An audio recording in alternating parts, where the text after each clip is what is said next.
Hello, everyone, and welcome to What If Deku Was Chainsaw Man Part 2. In the last part, Deku got adopted by UA by Aizawa and All Might, and he unlocked his quirk and did the quirk apprehension test. With that being said, if you like this video, please like and subscribe and check out my other stuff. And let's just get straight into it. Deku continues with school, being a general nuisance. Deku wasn't the street smarts type, he liked fighting, which was convenient for what was going down now. A regular class ensues. Deku has a headache. He rubs his forehead, looking at the paper.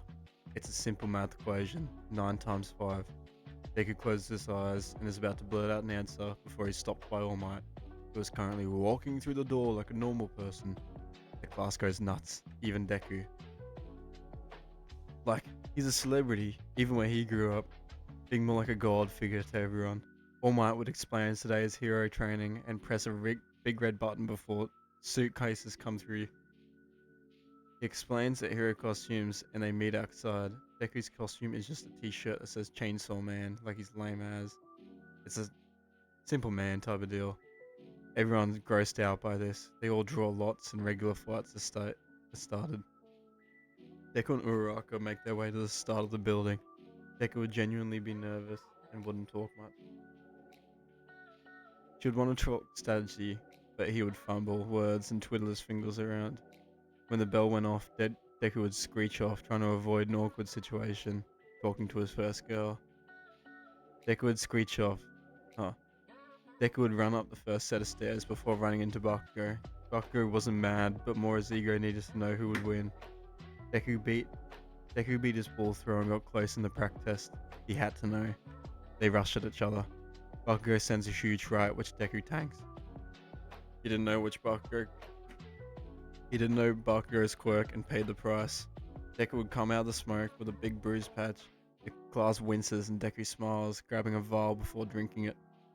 He would then look up and manically laugh before ripping his shirt and pulling the cord. The class goes silent as the familiar ringing of the chainsaw revs the fixed room. All Might, worried, tells Deku to back down. His quirk's too dangerous to use against others. Deku would smile and laugh, letting 2 of his chains down before running at Bakugo. They brawl, Deku getting blasted a couple of times, but running back straight away. He would use his chains to latch onto Bakugo and fling him into a wall. Turning on his chainsaws, he would yank Bakugo back before sending a mean kick to his gut, not even batting an eye. He would run off as Bakugo dropped, unconscious. He'd meet with Uraraka, who had just found the bomb. She called Deku over, and they ran together. Ida gets in their way, and Deku picks Uraraka up and throws her at Ida. Ida, confused, lets his guard down before Deku rushes at the bomb and captures it. The class is in shock, and All Might is rubbing his forehead again. This boy's methods are not alright, he would think. The bell would go off, and Deku would head back to his class. I'm gonna say Deku gets class leader, because he's kind of fun, I guess. Isaiah would immediately shoot this down, giving Momo president, and Deku vice as he's stupid. The class sits bored one day, no teachers in sight. Deku looks excited though. Aizawa walks through the door. Good morning, class. We're going on a trip today. They would all look confused. Deku jumping for joy. It would be explained to the UXJ, and Aizawa would say their parents filled in the forms already, so they could get going ASAP. They load onto the bus at Momo's discretion and take off. The regular chat happens and Froppy asks Deku how his quirk works, the class going silent, genuinely curious about it, including Bakugo. Deku would begin to explain, saying it's confusing and that he pretty much gets chainsaws whenever he pulls this thingy here, pointing at his stomach. Aizawa sighs, kind of relieved he didn't go into more detail. They stop and unload out of the bus before heading inside. They meet with Pro Hero 13 and begin to chat, Deku completely ignoring this and looking around instead. He thinks about how good his life's been and how he would die to protect it. He would see a faint purple portal appear out of the corner of his eye. He looks down and jumps down immediately, not even thinking. Deku thinking something was up, Deku knew something was up. Aizawa would have said something if there was villains this morning. They spoke about it. Aizawa would look at Deku, seeing he jumped off and noticed the warp villain himself. Aizawa would warn the class and would jump down after Deku. The class freaks out. looking around before they look down at the villains and Deku and Aizawa running towards them. They're all worried for their safety before hearing a scream followed by an engine rev. They look as blood splatters all over the floor and Deku begins to laugh uncontrollably. Deku would rush in, taking the chains off his body, taking the chains off his chainsaws to keep his attacks blunt enough not to kill. He would straight body the Florida villains. Like, let's be real, what are they gonna do? They can't even beat Aizawa. Deku and Aizawa would work as a team before Korigiri teleports them and the students, either just escaping in time, much like in canon. Aizawa would look back, trying to cancel his quirk, but it doesn't work. The students are teleported around the USJ. Shigaraki looks at Aizawa, who is currently distracted and off his game. Shigaraki, under his breath, would speak. No, kill the pro. Noma would rush Aizawa, who just looked back in time, unable to dodge though. The Noma would send a fist. Deku seeing and rushing towards, diving in front of Aizawa. Deku would be straight up folded. The Noma's hand would go straight through Deku's chest. His back gets broken and he gets slammed up against a wall. He'd conk out immediately, and Aizawa would rush towards him to help. Roppy, Mineta, and Todoroki look in horror, seeing Deku curled up on the floor in this state, a pool of blood around him. Shigaraki would laugh uncontrollably. Well, well, well. What a hero's ending. I'll have to applaud him for that one. Deku's blood would pool below him, and he would almost instinctively lick it. His back would begin to heal.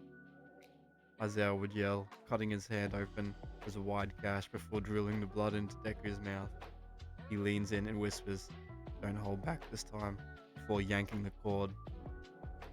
Deku would jolt back to life, his back spinning and healing itself. Aizawa would wince in pain, cupping his hand. Deku would smile at Aizawa before looking at Nomu and taking his chainsaws out, for real this time. The class looks on in shock once again, hearing the revving of the chainsaws returning from hell. Deku's smile widening into a full grin before rushing in, mini chainsaws on his feet to help maneuver. The class notices the blood he's been losing, looking on faint, wondering if it hurts him at all. Deku and the Nomu would go neck and neck, Deku cutting arms and limbs off as they regenerate. Nomu would slip a strike and belt Deku across the USJ, once again slamming into a wall. Deku would laugh a little, grabbing some blood and dripping into his mouth before tiredly pulling the cord again. The familiar rev would fill the USJ as everyone would go silent. Deku speaks. Look at me go. I'm a perpetual motion machine. He rushes back in. Again, going ham on the Nomu. Pause. Shigaraki would start tweaking and try to decay Deku from afar. Todoroki stands in though and freezes him as does Bakugo, holding Korigiri hostage. Aizawa would pinpoint the Noma and turn off its quirk. Deku would notice and slice him in half before yelling at Todoroki to freeze him off so his cells don't regenerate. Todoroki does so, letting his grasp on Shigaraki off. Shigaraki rushes Korigiri and Bakugo backs off before letting an explosion which Korigiri would block. They were about to fight before the doors of the USJ swing open, breaking immediately. Glass would shatter as All Might, with no smile, would rush Korigiri and Shigaraki. Watching them try to kill Bakugo just a second ago, All Might would rush at them and would slam Shigaraki, who didn't get teleported in time. Korigiri would run away before dragging Shigaraki with him, who was half dead on the floor. All Might looks around, seeing no one hurt except Aizawa, seeing lots of blood around though. It looked like a war zone. Aizawa would thank him for the save before rushing to Deku's side, who would have lost too much blood. Aizawa takes one of Deku's pouches and pours it in. Pulling the cord and reviving him. The class is gathered together and questioned by the police. Deku in particular is pulled aside, being questioned by the chief himself and All Might. They want to know every detail and why Deku had to kill. Deku explains himself, saying that thing wasn't human, and he did what he had to do. The policeman agrees and they send him off, but not before asking him about his quirk. All Might in particular is curious about it. He says he saw Aizawa pouring blood into his mouth. Deku would look at the both of them before saying, "Well, I guess I can't lie." He would then explain his quirk to them, his upbringing and how he's borderline immortal. The police chief and All Might are shocked. Even Nezu didn't tell him about Deku.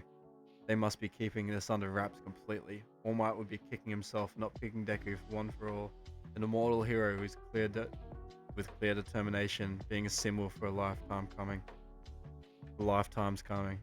Deku was released, going home to Yua and explaining to them what he had to do at the cop station. He then goes to his room and rests, once again having the same dream again, this time more vivid. Deku would return to class once again, and after a week break, Deku didn't do a lick of training, instead going shopping and being a slacker. Isaiah would pop in with no injuries in this timeline. He does have a scar on his left hand though, as a bet on the future generations. Like a, Shanks reference. What the hell?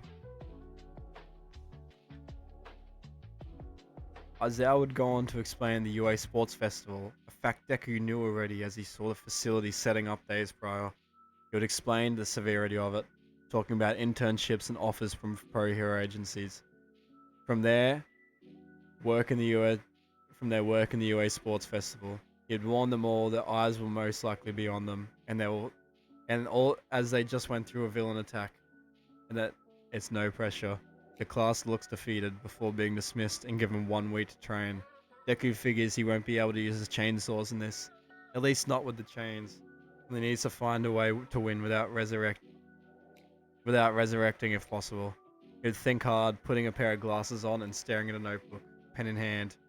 This continues for the next 2 hours until an idea pops into his head. He jots it down and starts drawing to expand on it.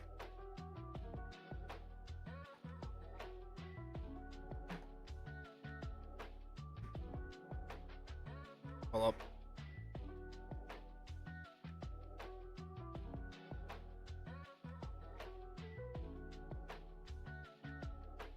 Big ass storm outside. Deku wakes up late the day of the sports fest. Looking at his clock, he would rush out of bed. Looking back on his clock, Deku wakes up late the day of the sports fest. Looking at his clock, he would rush out of the bed, putting on his sports uniform, rushing out of the house. He'd make it just in time for the entrance ceremony, completely forgetting he had to write a speech. A fact he was told again by Aizawa yesterday, for the task he was supposed to do last night. He was called up to the stage, looking around, saw a crowd waiting in anticipation. I forgot to write a speech, he would say before bowing his head a little. The crowd would boo and Deku would skitter away from midnight. He hushes everyone and spins a wheel, landing on an obstacle course. Class stares, daggers. He single-handedly made the whole class stupid, had to prove himself. Deku and the cohort line up at the entrance to the tunnel. Deku looked around, seeing Todoroki and Bakugo staring daggers at him. He made a face, and as soon as the whistle blows, he jumps and uses the crowd to boost him. This would mean he dodges Todoroki's ice, and would be coming in hot in first place. Todoroki and Bakugo fight to stay in second as Deku blitzes them, dodging every obstacle and running past the zero pointer. But Bakugo and Todoroki abandon any restraint and start running full speed to catch up. Deku hadn't even used his quirk yet. They catch up and annoyed, start fighting with Deku whilst he was running. Deku barely dodges and loses his footing, almost falling into the pit. They fly and freeze over it. Deku would have to improvise. Looking down at his chest, he would pull out his cord and yank it. The crowd goes silent as a strange humming begins. Bakugo and Todoroki go wide-eyed and start running even quicker. Deku laughs and flings himself into the pit before his chainsaws came out, not letting the crowd see his blood. He would use his chains to swing across the canyon, catching up with Todoroki and Bakugo. He would latch his chains around them and lift them up into the air, about to throw them into the floor. Bakugo does a focused AP shot and gets loose, and Todoroki freezes the chains. They break loose and run into the finish line. Deku getting second place as Todoroki would put some dog move and freeze the finish line, freezing Deku in place. Todoroki would get first, Deku would get second, and Bakugo would get third. Bakugo is pissed. He looks at the other two, finally getting a bit of a reality check after 15 years of being the best. He clenches his fist. I'm going to skip the cavalry battle. Deku doesn't have the 1 million points, so he easily gets a team. They aren't targeted. Todoroki's team is, but even then, like, He's Todoroki's OP. They make it in with the same people as in Canyon. As in Canon.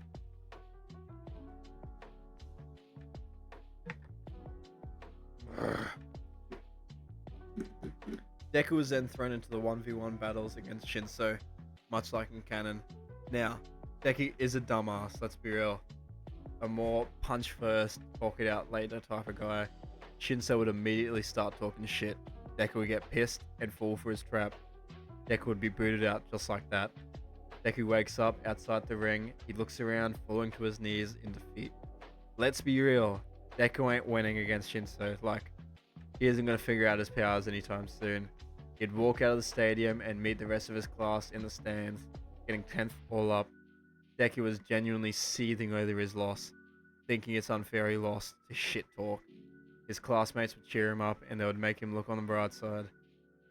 Deku would watch on in awe as his classmates fight their way to the top. Bakugo vs Todoroki in the final match. Todoroki would be much more angry in this timeline, talking to his father instead of Deku, as Deku would have been out. This would have fueled the flames, and as soon as the bell signaled, Todoroki and Bakugo go into all-out war. Bakugo would be weaker than Todoroki, getting another reality check once again, losing to Todoroki again. Ida leaves, telling Deku that he has some family issues. Deku blows this off and goes to get food, forgetting about it instantly.